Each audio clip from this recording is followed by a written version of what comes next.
Hey everyone, so thanks for joining us. We're here with senior guard at Texas, Brooke McCarty. Brooke, thank you for joining us today. Thank you for having me.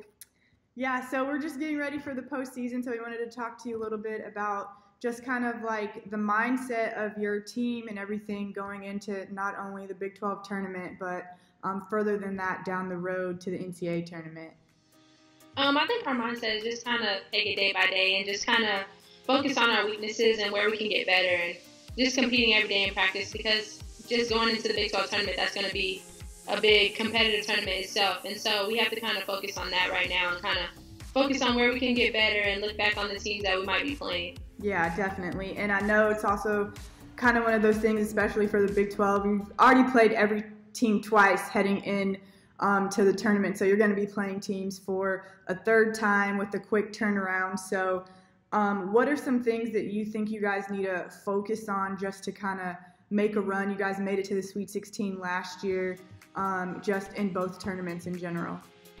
I think we kind of need to focus on, like you said, we played them twice already before going into this tournament. So everybody kind of knows what you do and they kind of know what your offense is and stuff like that. So I think it's kind of situational plays, just focusing on how we can get to the next thing and kind of execution, because it's going to come down to that, especially since we've already played everybody twice.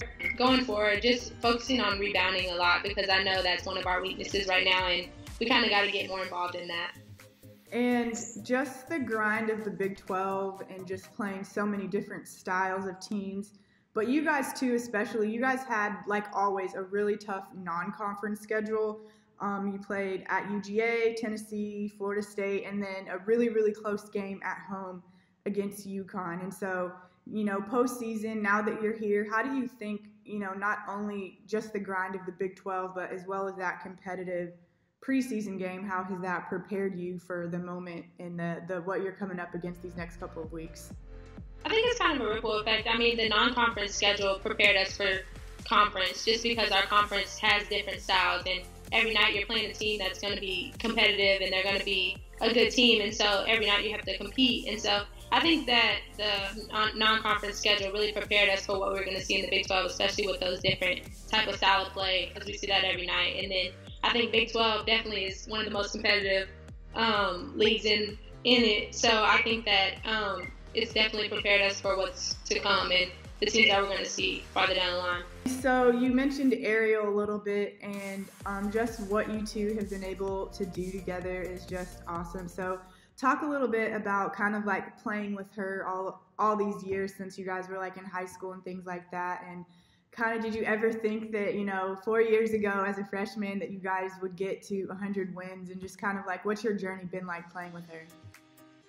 It's been great, actually. I mean, we only played with each other a little bit in high school, and that was like a couple tournaments in AAU, but like we really kind of started it when we got here. And if you asked us 4 years ago where we saw this program going, like we didn't know. We definitely didn't know. We didn't even know what we were going to be doing here. So it's just kind of crazy just to look back and have been played with her for 4 years. Like, I know I can go to her about anything on the court, and it's just kind of that thing where you're just like, you don't have to say anything. You're just like, hey, and then we understand. And so I know from the get-go, we wanted to get Texas back to the national stage. And so I think we've kind of done a good job of that.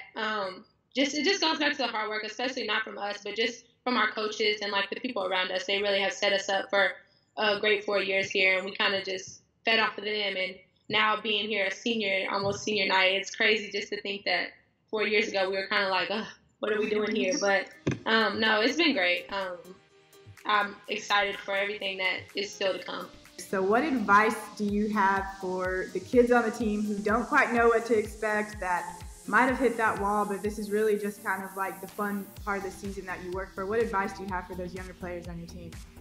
I think I would just say to enjoy it. Don't let the highs get too high and don't let the lows get too low, because if you do, like, you're going to be everywhere. And so I think just enjoy the process. I know that's kind of hard to say while you're going through the process, because we all have been through that process and we're like, well, I don't know what's next. But I think just enjoy it and kind of don't let that process like get you down, because it is. You got to stay the course, and at the end of the day, you're going to look back and be like, okay, well, I understand why people said to enjoy the process. All right, and last question.